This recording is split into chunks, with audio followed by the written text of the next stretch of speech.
Hi, Freilich Purim. Long time no see. Let's learn something together. Somehow get into the spirit of the Yom Tov. I find this Yom Tov to be very misunderstood and sometimes taken to a place which is very remote from where it's supposed to be. Let's try to understand what really this Yom Tov is all about. Well, first I want to start with the idea that we know that Kishem Nichnas of mema'atim b'simcha, kach b'shenichnas adar marbim b'simcha. It's a Gemara in Tainus. Simcha, by definition, does not mean being jovial. Simcha means it's a cessation of happiness which comes together with a sense of fulfillment, attaining something. Hashlama, shlemus. That's where simcha kicks in. Schleik and simcha are two totally different ideas. One should remember that. So obviously, Mishenichnas Adar Marbim B'Simcha means to say there's a unique, special sense of fulfillment that the Jew should be able to feel, starting with Chodesh Adar, ultimately ending actually after Pesach.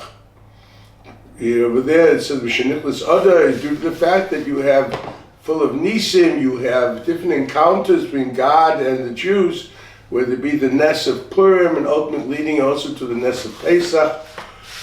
And that's why this Ribui Simcha, we have somehow met God and its sense of fulfillment which really fills us up. What does this mean? Well, one has to understand that what is the Simcha really all about? It's about the Simcha as brought down in Rambam in Hilchos Yom Tov.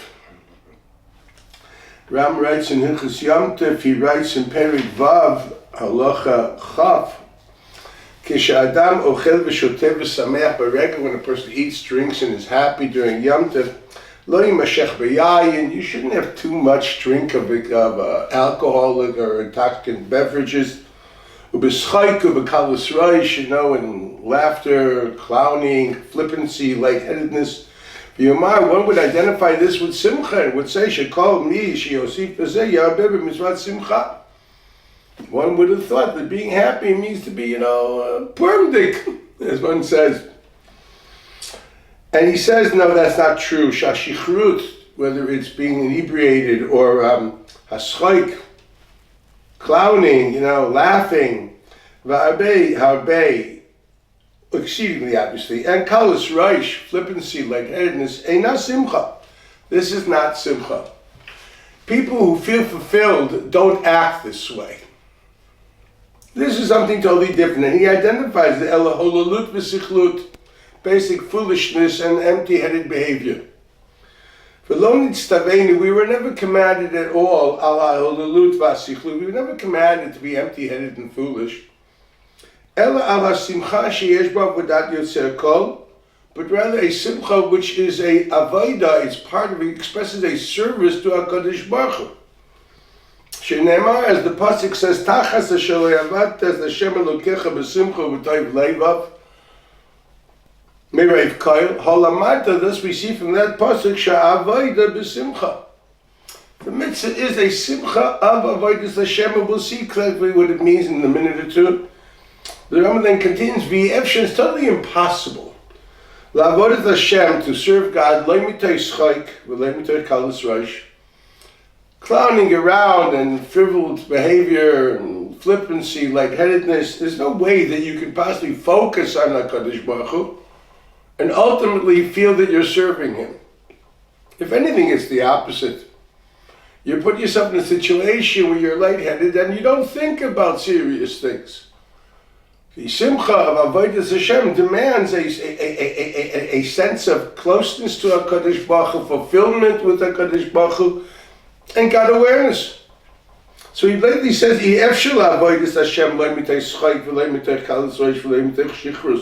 obviously being inebriated, intoxicated, there's no way that you have the mindset which you can sense a feeling of God awareness. Now, what is this simcha exactly? So the Rambam describes this in Hilchos Lulav.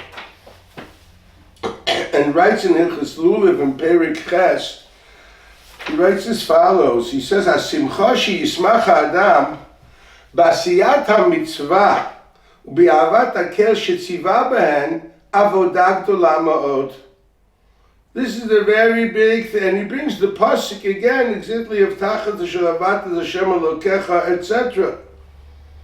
Yes, this is the simchas we are commanded in every Yom Tov. Our commandment of every Yom Tov is the idea, the simcha, the sense of fulfillment we have, that we have a medium of connecting to HaKadosh Baruch Hu through His mitzvahs, and the ava, the constant, limitless, almost obsessive desire of closeness and proximity, which the only way we can do it is through our Torah and our mitzvahs. We so much are enamored and love God that we want to be close to Him. And we're so happy. Baruch Elokeinu shebra'anu l'chvayda. V'nasan lanu Torahs emes, and He actually gave us Torah and mitzvah, which allows us to bridge the abyss between the infinite God and finite man. Through Torah and mitzvahs, we do come close to Him. We do merge with Him. We do become one with Him. His thoughts are ours. His values are ours. We merge and we're part of this. And that's an act of love. And that's supposed to be the simcha of every Yom Tov. Because every Yom Tov is another encounter between Klal Yisrael and HaKadosh Baruch Hu, another level of how they found another depth in their relationship with the Kadosh Baruch Hu. You know, on Pesach we have Ata v'chartanu mikol ha'amim. He basically chose us. We were pagans. We were totally assimilated, to the extent that 80% of us actually didn't leave and died in Makas Choshech. Only 20% left, and those 20% were all Ovdei Avodah Zarah. The only person which weren't Ovdei Avodah Zarah was Shevet Levi. The Rambam elaborates on this in the first chapter of Hilchos Avodah Zarah. Literally writes that except for Shevet Levi, everybody was a pagan. And they had already forgotten what monotheism was. Rambam used a very dramatic lashon, Kimat kat ne'ekar hashetel sheshatal avinu hazaken. That small sapling of monotheism, which our great-grandfather Avraham Avinu had planted, was just about to be uprooted. We were all going to go back totally to a world of paganism, except for Shevet Levi, very minute number. But He chose us. Chose us because of His love for Avraham Avinu and the Brit and the command and the covenant that He had with him. That's Ata v'chartanu. We weren't anything special. We just may have had potential and good genes. And then there was Ahavta Isanu, who actually loved us by giving us a medium and a tool through which we can elevate ourselves and become great people, which is Matan Torah of Shavuos. Anybody reading Shir Hashirim and Medrash knows that all of this beautiful love song of Shir Hashirim is a description of Matan Torah and the world around it. Meeting God at Matan Torah was Yishakeni min shikas piu ki tovim dedecha miyayin. Act of love, intimate kiss, one searching for the other. This is all Shavuos, Ahavta Isanu. But you know, love has limitations. And when do you know that love is like totally real? When you mamish want to be with me, you weren't just enamored, it wasn't just infatuated. It's when I make a terrible mistake and you don't, and you know what? You give depth to our relationship and you don't let it go. It wasn't 40 days after Matan Torah, after this beautiful intimate encounter, that we two-timed God with the Egel Hazav. And what He did, Luchal Shniyos, which means Yom Chasunaso, Yom Simchat Libo, Yom Kippur, is called His marriage, because that was the wedding of God and Israel through the Luchot Shniyot. And this led, as we all know, not the fact that the Kadosh Baruch Hu decided that He would reside among us, of Ashras HaShechina, wherever we go, which was with the Mishkan. And that's what Sicha banu. You mamish wanted us. V'chartanu is Pesach, Ha'aftanu is Shavuos, and the Sicha banu is Sukkot. So every one of those holidays represents another awareness of the relationship between God and Israel. And each holiday has its reason and its focus of Avos Hashem that we should be focusing on that Yom Tov. And then there's obviously Purim. And obviously in Purim there's a unique encounter between God and man which we must celebrate. And that is simcha sayayim. What is the unique encounter between God and man on Purim? Here, I'd like to notice something very interesting. That is, both in Hilchos Purim and Hilchos Yom Tov, the Rambam describes how the simcha we're supposed to have, the simcha we have between us and God, should be so overflowing that would naturally include not just your nuclear family, your friends, and the poor, the wretched, the orphans, etc. And the Rambam writes in Perek Vav, Hilchos Yom Tov, when you eat and drink in Yom Tov, you're celebrating your relationship with HaKadosh Baruch Hu, your avos akel u'b'mitzvaysav, chayev lahachil leger liyasom v'almana, im shar aniyim hom lalim. You really have to feed. The meal cannot include yourself. You must include everybody. The source of this is literally a pasuk in Nehemiah, which we all know when it says, "Sholchu manos le'eina nachen lai."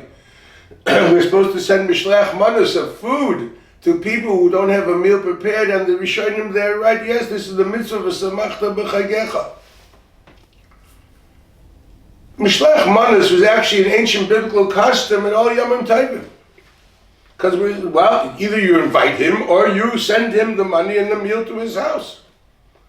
This was a normal reality. It's a pasuk in Nehemiah. This is the makar of this halacha that we're supposed to feed the ger yosem v'almana im shar aniyim hamulalim. Then the Rambam says, and if you don't, you're very negative.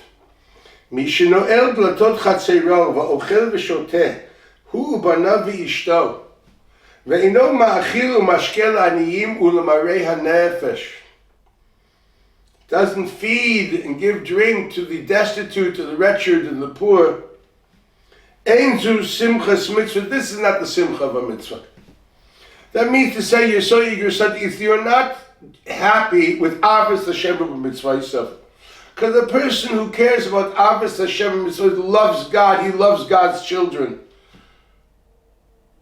If he takes in the values of mitzvahs, they become naturally who he is. That's why he's so happy about them. Then he would have internalized all these ideas of following the derech HaKadosh Baruch Hu and doing chesed and caring about people. And he doesn't do it. Ain't the simplest mitzvah. Ella simchat kreiso. Yes, it's very external. His belly is going to be fulfilled. He will not feel fulfilled. This is not religious fulfillment. A fulfillment of a connection with the Kadosh Baruch Hu. He's filled his belly with food. That's what he calls simchat kreiso. Val Eila Ne'amar, he quotes the pasuk on this, Zivchehem, Kilechem Onim Lan. Yeah, your karbanos are like karbanos to Avodah Zarah. Kol ochlav yitamu, whoever eats them will become tamei, because this is Zivchei Avodah Zarah, Ki lachmam lenafsham, because their food is for themselves and not for the poor.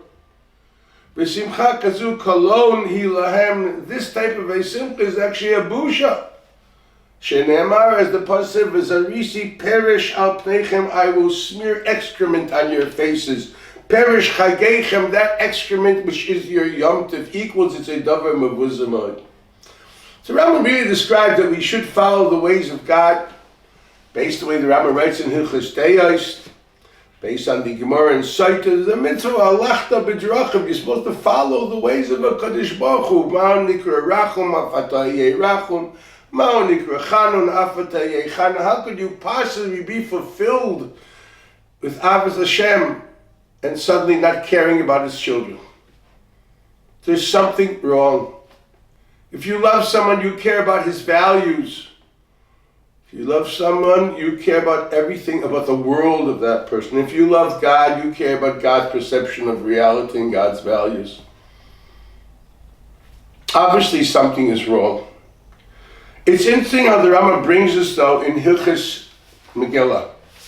When he discusses the Suda of Purim, he doesn't say that if you don't do this, you don't feed the wretched and the poor, it's negative. Rather, he talks about it in a positive value, and he writes as follows. He says, what would be the halacha? You have a lot of money. Should you spend it investing it on the meal, or on your grand mishloach manos, or spend most of the money on matanos le'evyonim, which is also part of your simcha? And the Rambam writes, Mutav laharbis matanos evyonim milaharbis besudase u'mishloach manos le're'eyu. It's much better to spend most of the funds available to you from matanos le'evyonim to feeding the rich, the poor, and the destitute, the wretched, the poor, and the destitute, versus sending these big mishloach manos to neighbors and friends to exhibit friendship to your local friends or even to family. Why? Shamasameach lev ha'umlalim, he who gives sense of happiness to the people who are wretched. Daima l'shchina, you are like God. Shneimar, as the pasuk says, la'achyot ruach shvelim, to give life to the spirit of those who are downtrodden, ulachyot lev nitkaim, and to give life to the spirit of those who are oppressed and depressed. This idea that your simcha is daimer l'shchina, you're like God, is unique for Purim. This is not found in Hilchot Tzedakah and not in Hilchos Yom Tov. There's obviously a big difference. Yes, in Hilchos Yom Tov, your egocentrism shows lacking Avos Hashem, as mentioned. Here is a bigger idea.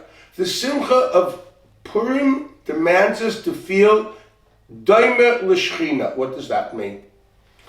You see, there's two makaros, two sources of values in Judaism. One is v'alachta b'drachav. We must emulate the behavior patterns, the positive behavior patterns of HaKadosh Baruch Hu, as the Rambam enumerates at the end of Perek Aleph Hilchos Teos.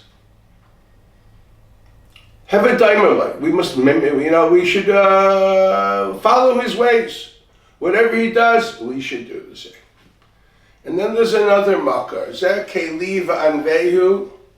This is my God. Elokei avi v'armamenu. I will elevate and celebrate the God of my forefathers. But v'anvehu is zeh keli. It's my private God. My subjective understanding of God. I celebrate my relationship with God with v'anvehu. What does v'anvehu mean? Well, you can read Rashi and Midrash. Ani v'hu. Which means, as the Gemara says in Shabbos, Kuf Lamed Gimel Amud Beis, that we're supposed to be daimer la'Kadosh Baruch Hu. We see ourselves as two sides of the same coin.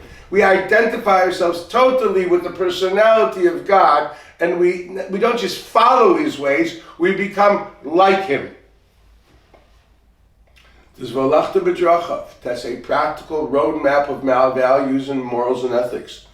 And the Hevet Daimalei, the Ani V'hu, which is a command of changing your identity. Of taking upon yourself not just what God does, but the whys, the values, becoming that type of a person. You can visit the sick because God visits the sick, and that's a religious obligation. Or you can be godly and do it because that's natural and normal for you. Because how could you not? The simcha of Purim demands not just to follow the ways of God, but become a godly person. Now, why is that unique for Purim? Let me tell you what this really is. You see, the Bahag, Baal Halacha's Douglas, and the Shiltais write that the simcha of Purim is ki yom shenitna Torah. It's like Yom Shenitna Torah, as the Chazal tell us, Kimu v'kiblu Yehudim, Kimu mashi kiblu kfar. And let me explain what that means. We all know that the Gemara says in Shabbos that God basically, there was some kind of sense of coercion in Luchos Rishon, in the first Luchos. Kofa leim har kegigis. As the Ramban explains this It means to say that they understood that the covenant that they accepted, the day afterwards, according to Ramban, with Nasav and Nishma, applies only to that point of time when God is really with us. If there is an ongoing covenant, we are bound to it. But they didn't think that this covenant is relevant if God walks out on us. And Einachanami in the Churban Bayis Rishon, it was a terrible tragedy. As the Gemara says, Nevuah didn't understand, and they stopped saying, Mika Moicha Bakelim Hashem, because we're Nachrim, Meshabdim Bebanav, Kivsa Achaz Ben Shivim Ze'evim, Nachrim, Meraktim Beicholoiv, Ayek V'raisav, Ayek Neraisav, where is God? To the extent that they totally wanted to walk away, and they felt that God had walked away from the covenant, and therefore we will not be part of it. And they assimilated. They assimilated terribly. We read the Tanakh, we know that within those 70 years there was faster assimilation than any other time in history. Ezra had a big job of taking away the Nashim Nachriyas. Because they walked away. They said, as the Gemara points this out, Eved Shishir Machri Rabbi Klum Yesh Lo Yalav. A servant sold by his master. Why did the master want anything from him now? Isha Shigisha Baila, you divorced us. Why are you coming to demand behavior from us? You divorced us. And on that Yecheskel answered, and this he understood only later in Perek Chaf in Yecheskel, Aye get Krisas Imechem. Where is the boil of divorce? Where is it? I didn't sell you. I was always with you. They didn't realize that at the time, and they thought the covenant was over. It was only, as the Maharsha points out, that because they realized what happened on Purim, they suddenly realized that God actually never left us. He didn't break the covenant. There's no New Testament. Always was and always will be that covenant, and did not walk away from us. I must tell you a story, something which I've told my students. As a child, growing up in Chicago with a lot of Holocaust survivors, a lot of them, their parents were not religious anymore. They were angry. Quite understood. I remember walking back from shul as a young child. I asked my dad, how come we're religious? He says, what do you mean? He says, because he wasn't there for you. He had lost 12 brothers and sisters, parents, a wife and a child. And my father turned to me and says, you'll probably never understand this, but I want you to know this is the truth. He was always there with me. I still don't understand it totally, but I believe my father. And this is exactly what happened during that period. The Jews felt that God had left. If they left, let's assimilate. What do you think the big sin of joining the feast of Achashverosh was?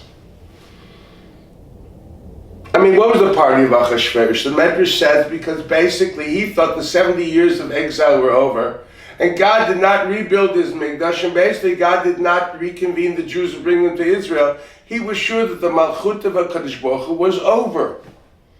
It was a celebration of no more covenant between God and the Hebrews. And the Jews participated.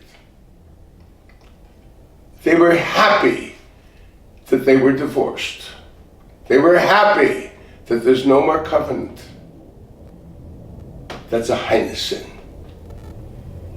It's a terrible thing. And then God showed them through being in the backgrounds of history. No, he's always there.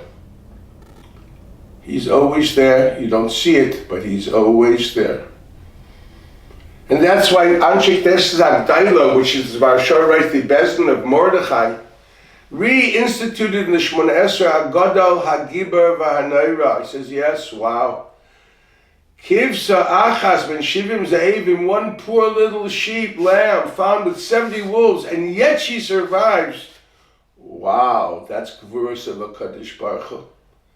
Nachrim, Mishavdim Bebanav, wow, we're under such slavery and bondage. Vishosik, and God doesn't change things miraculously, but somehow La Yanav La Yishan protects us.